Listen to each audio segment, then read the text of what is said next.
दिन दहाड़े शहर के बीचों बीच युवती की हत्या कर शव रेलवे लाइन के किनारे फेंका। आप देख रहे हैं राष्ट्र की बात 0786 अयोध्या से रवि मौर्य की रिपोर्ट के साथ। इतनी बड़ी हो गई है, जैसे हमारे साथ हुई ऐसे किसी के साथ ना हो। पुलिस की कार्रवाई से पुलिस की कार्रवाई तो अभी तक ठीक ठाक चल रही है, कोई दिक्कत नहीं है। अब आगे की बात जो है देखा जाए क्या होता है, उसमें कोई दिक्कत नहीं। पुलिस भी लगी है, हर काम कर रही है अपना। क्या वजह हो सकती है कि इतनी बड़ी घटना हो गई?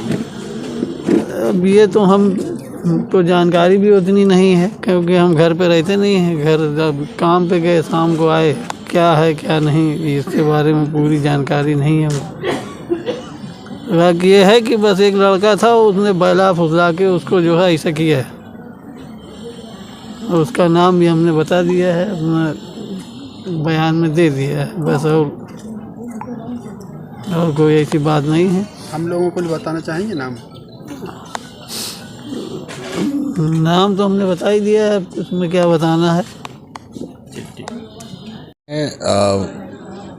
विगत 1 साल से कम लगातार जनपद अयोध्या जी के विभिन्न थाना क्षेत्रों में हत्याएं, बलात्कार जैसे जघन और चुनौती देने वाले जो घटनाएं हो रही हैं, इसमें किसी भी तरह का कोई अंकुश नहीं लग पाया। जनपद अयोध्या जी जहां पर स्वयं माननीय मुख्यमंत्री जी कम से कम 4 बार 1 महीने में आते हैं, जिस जनपद में सभी बड़े अधिकारी आला अधिकारी उपस्थित हैं, जहां पर सरकार का तंत्र मौजूद रहता है, वहां पर इस तरह की घटना मैं समझता हूं सरकार की इससे बड़ी और कोई नाकामी नहीं हो सकती, और प्रशासन की इससे बड़ी कोई लापरवाही और नाकामी नहीं हो सकती। जिस प्रकार से लोगों का हौसला बढ़ा हुआ है, और मैं तो सुनता हूं और आप भी सुनते हैं, और मीडिया के माध्यम से ये प्रचार किया जाता है कि इस तरह की घटनाएं करने वालों को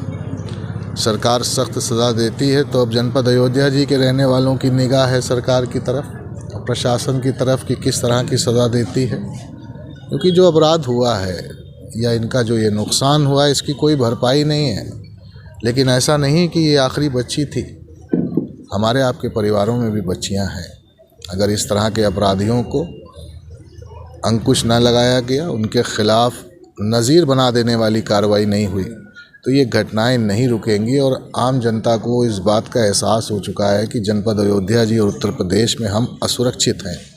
विशेषकर महिलाओं को, बच्चियों के साथ जिस प्रकार की घटनाएं हो रही हैं, ये कहीं न कहीं असुरक्षा का एहसास कराती हैं, सरकार की और प्रशासन की नाकामी का एहसास कराती हैं।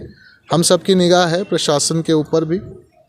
प्रशासन को कठोर से कठोर कार्रवाई करनी चाहिए, और इस तरह की मानसिकता के लोग जो इस तरह का जघन अपराध इतनी छोटी और मासूम बच्ची के साथ करने वाले लोग हैं, उनके खिलाफ कार्रवाई भी इतनी बड़ी होनी चाहिए कि दोबारा, कम से कम रहती दुनिया तक दोबारा कोई इंसान इस तरह की हिम्मत अपने अंदर या हौसला अपने अंदर ना ला पाए।